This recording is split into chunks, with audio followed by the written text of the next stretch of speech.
Muy buenas noches, hermanos de la Iglesia Bíblica Maranga y amigos que gentilmente se han conectado. Gracias por estar ahí, por su preferencia, por seguirnos. Y quiero siempre animarles, si usted quiere participar, especialmente de nuestros amigos y también hermanos, si quiere participar en estas reuniones en tiempo real, favor de contactarse con nosotros. Será un privilegio, un placer compartir, conocerle con usted.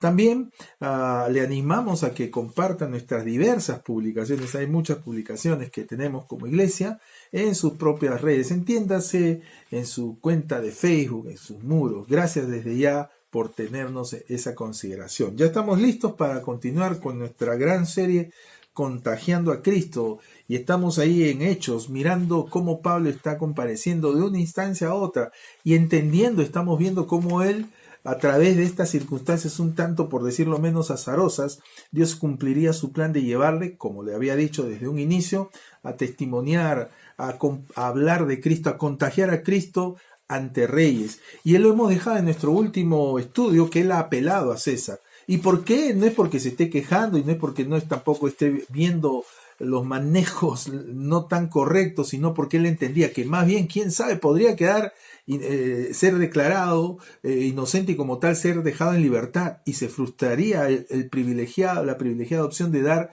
testimonio ante reyes. Así que el sabedor apela al César. César es una posición, entiéndase, como en griego y hasta en alemán, todavía queda el Kaiser, ¿no? Ante el presidente, ante la presidencia, ante la más alta autoridad.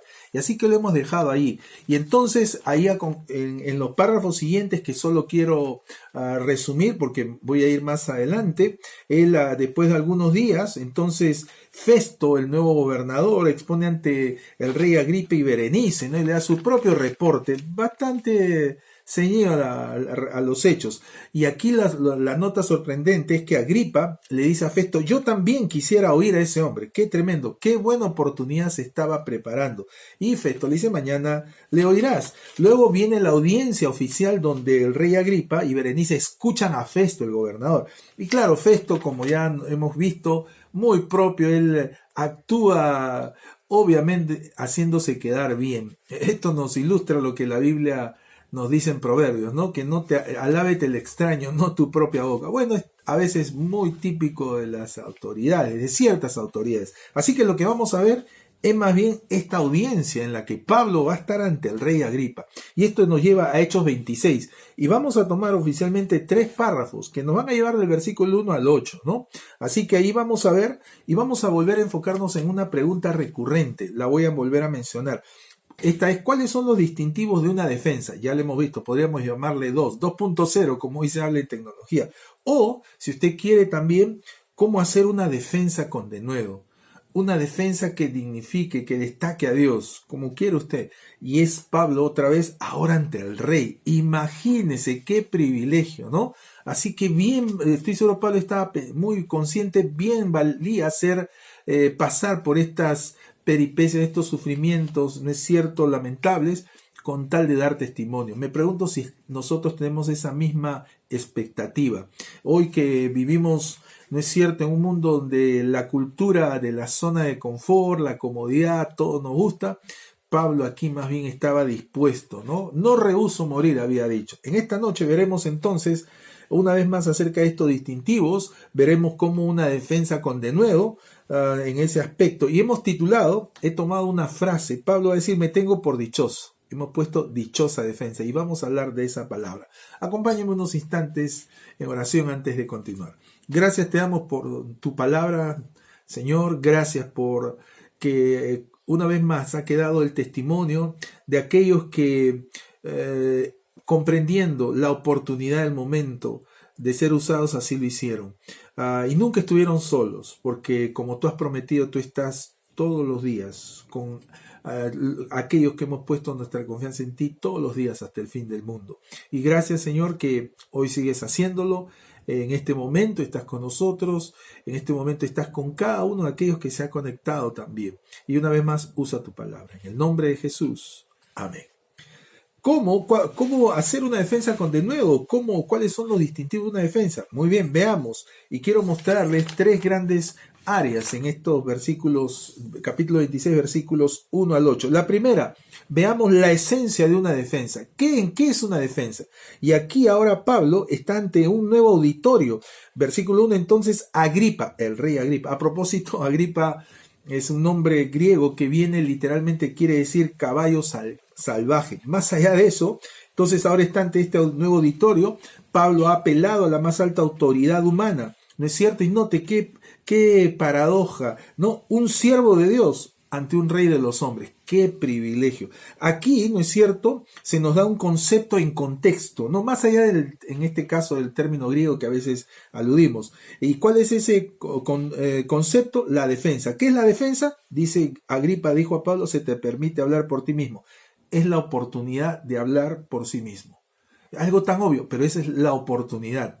A veces hablamos en tantos momentos, tantas cosas que pareciera tan trivial u obvio. Pero aquí es interesante, no se te concede la oportunidad. Está dando a entender que no siempre vamos a tener dicha oportunidad. Hay auditorios, grupos de personas, etnias, podríamos decir en otro contexto, al cual no podríamos acceder. Y a veces se nos va a dar una oportunidad. No que la hemos buscado, ni que sea grata, ni fácil. Pablo estaba aquí cual un acusado. Sin embargo, era inocente. ¿Cómo hablar, por ejemplo, a los enfermos? A veces como doctor, los doctores tienen esa oportunidad, pero a veces va a tener uno que ser otro paciente u otro enfermo. A eso me refiero. Así que aquí está la esencia de una defensa. Es la oportunidad de hablar por sí mismo. Es la exclusiva experiencia en la evangelización. El privilegio de hablar por sí mismo. No hablar de lo que otro sabe o ha experimentado. Así que debemos estar alertas y aprovechar cada alternativa que el Señor nos presenta, estar sensibles a eso. Esta, a propósito, va a ser la quinta de 6 defensas que va a registrar el libro de Hechos. Esta será la quinta, repito, la próxima va a venir en el capítulo 28. Así que aquí está la esencia de una defensa. ¿Cuál es? El hecho de hablar por sí mismo. ¡Qué buena oportunidad! Segundo, veamos las emociones ante una defensa. Y aquí en los versículos 1 al 3 encontramos algunos aspectos que podríamos llamar emociones, pero es más que emoción. Veamos en primer lugar el regocijo por la oportunidad. Y en el versículo 2, Pablo dice ahí, leo el versículo 1 para dar un detalle, entonces Agripa dijo a Pablo, se te permite hablar por ti mismo. Ahora, este permite no era solo el derecho de la palabra. Dice aquí, Pablo entonces extendió la mano. Cuando dijo eso, es lo muy probable que fuera la orden dada al soldado, a los encargados, que desataran sus cadenas. Por eso, cuando dice extendiendo la mano, no es que él comenzó a hacer un gesto retórico, no. Ahora estaba libre de las cadenas. Entonces, extendiendo la mano, comenzó así su defensa. Y mire cómo empieza. Me tengo por dichoso.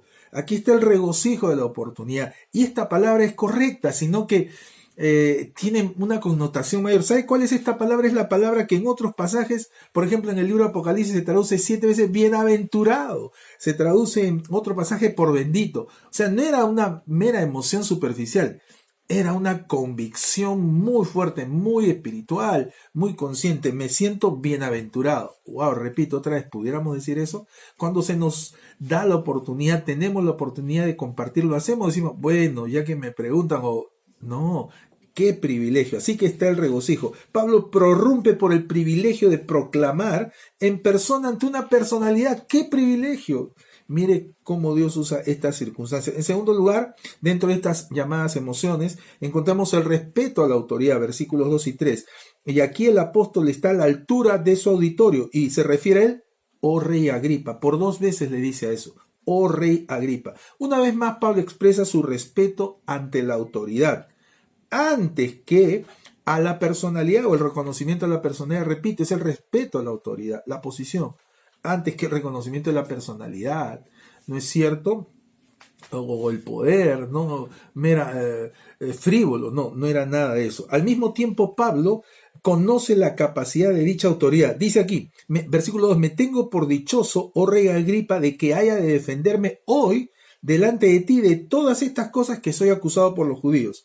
Y esto va a aparecer 2 veces, este concepto, soy acusado por los judíos, versículo 7. Y dice el versículo 3, mayormente porque tú, se refiere Pablo a Agripa, porque tú, Agripa, conoces todas las costumbres y cuestiones que hay entre los judíos, por lo cual te ruego que me oigas con paciencia. Entonces Pablo está consciente, conoce de la capacidad de dicha autoridad y confía en la cordura de su idoneidad. Qué interesante eso, ¿no? Una vez más, saber ser sensible ante ello, ¿no? No todas las personas son así, como hemos dicho, a veces hacemos generalizaciones y como dice un dicho, las generalizaciones son odiosas. Lo dijimos y lo repito. A veces decimos los políticos son así. Bueno, hay que ser justo. No todos los políticos, ¿no?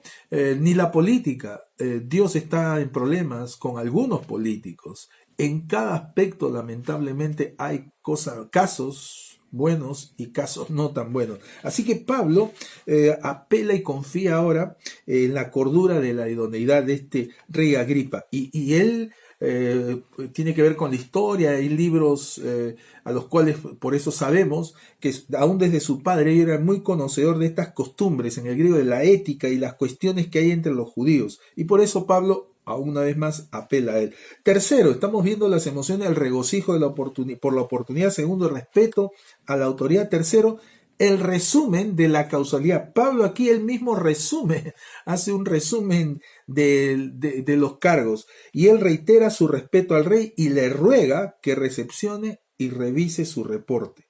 Una vez más, recordemos que la amabilidad no es lo mismo que la adulación.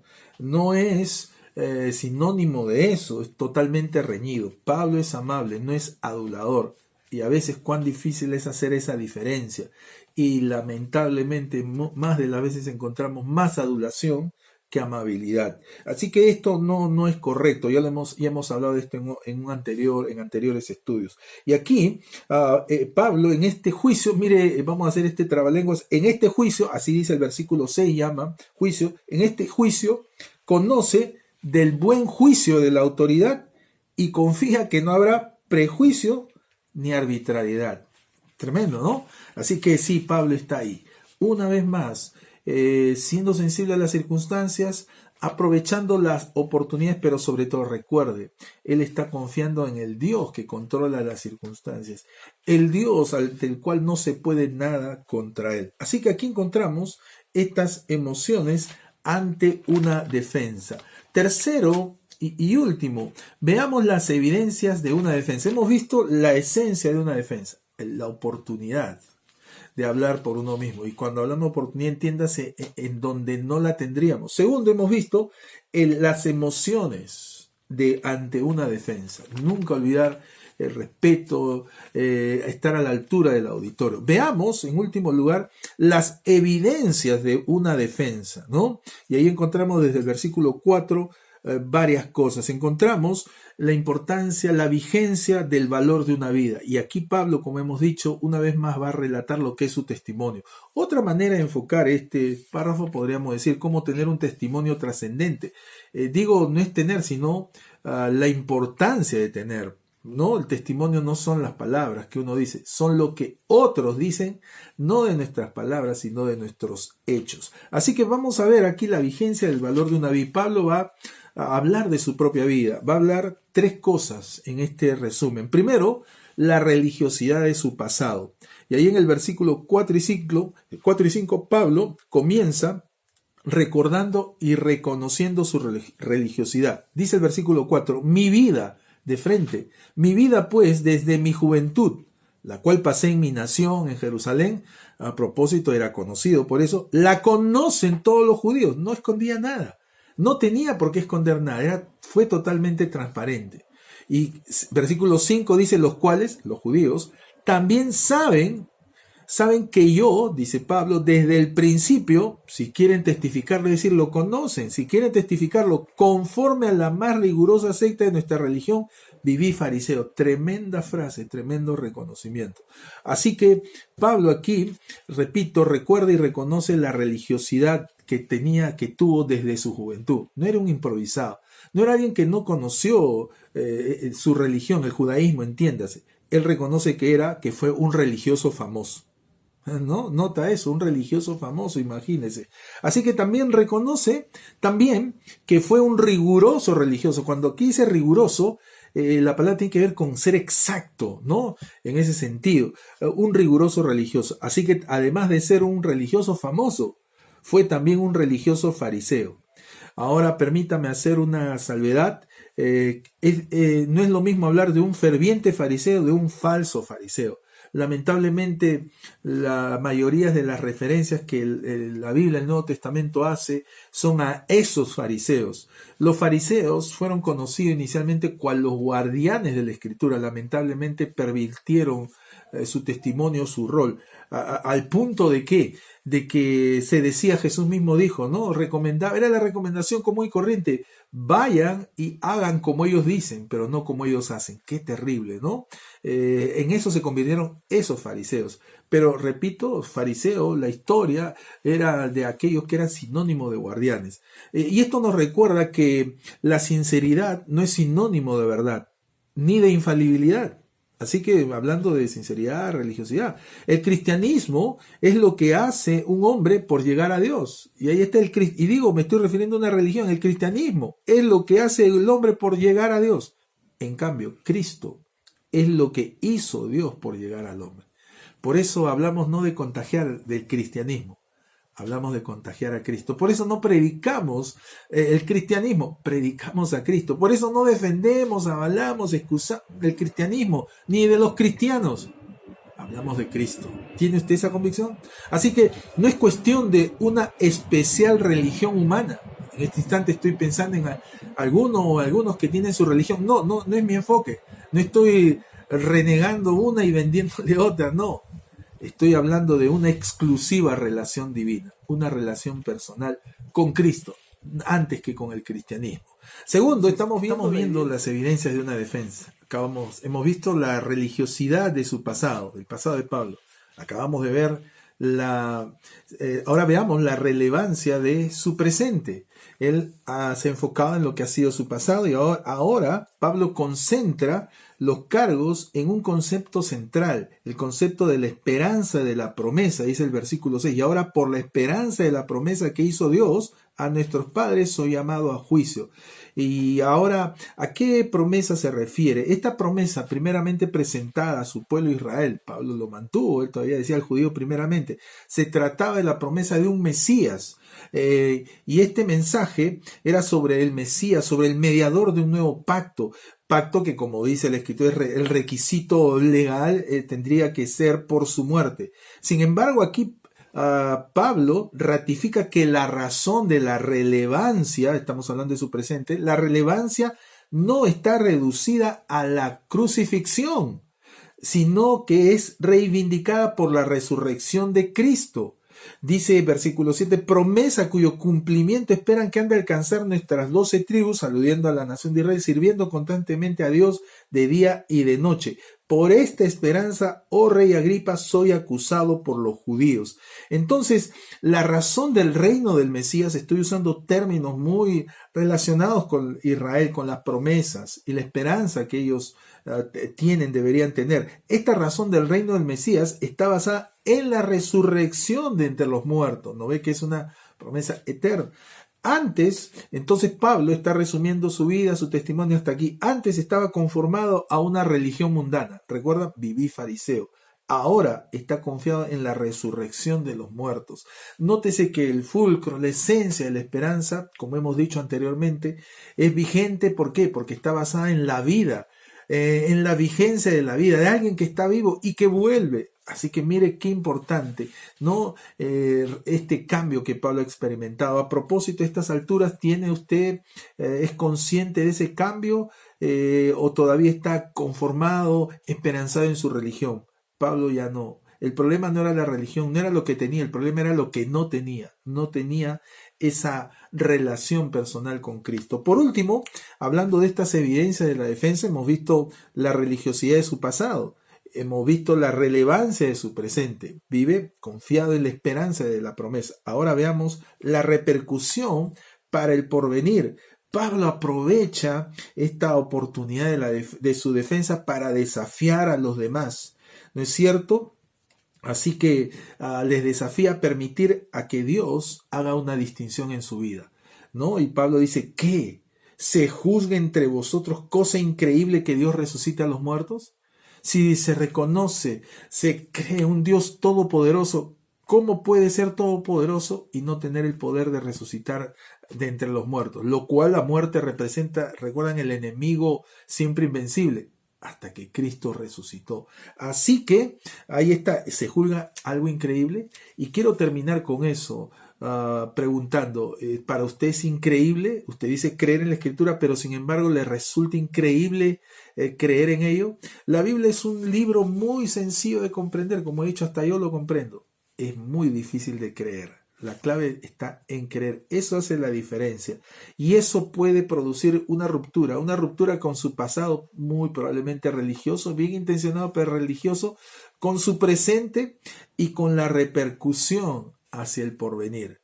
Se juzga entre vosotros, cosa increíble que Dios resucite entre los muertos, pues como Él vive, como Él resucitó, así esperamos hacerla. ¡Qué dichoso! ¿Recuerdan? Una dichosa defensa. Me tengo por dichoso. ¡Wow! Pablo no está aquí en una iglesia, no está en una conferencia, en un campamento, en un retiro de líderes. Está ante un rey a la altura de las circunstancias. ¡Qué privilegio! ¿La esencia qué fue? Que él lo vivió. No hablamos de algo que meramente es información, sino algo que es transformación. Espero que usted tenga esa certeza. La certeza de la resurrección de Cristo entre los muertos como garantía para nosotros. Gracias, Señor, te damos por tu vida, porque tú vives, nosotros viviremos. Y por eso podemos enfrentar cualquier situación sabiendo que aún desde una perspectiva dura, lo peor que podría pasarnos es la muerte, y como dice Pablo, pues para mí el vivir es Cristo y el morir es ganancia, sería ganancia. Señor, sin embargo, entendemos que mientras estamos aquí tenemos que aprovechar cada oportunidad para justamente hacer una defensa que te glorifique, que destaque a Dios. Gracias te damos en el nombre de Jesús. Amén.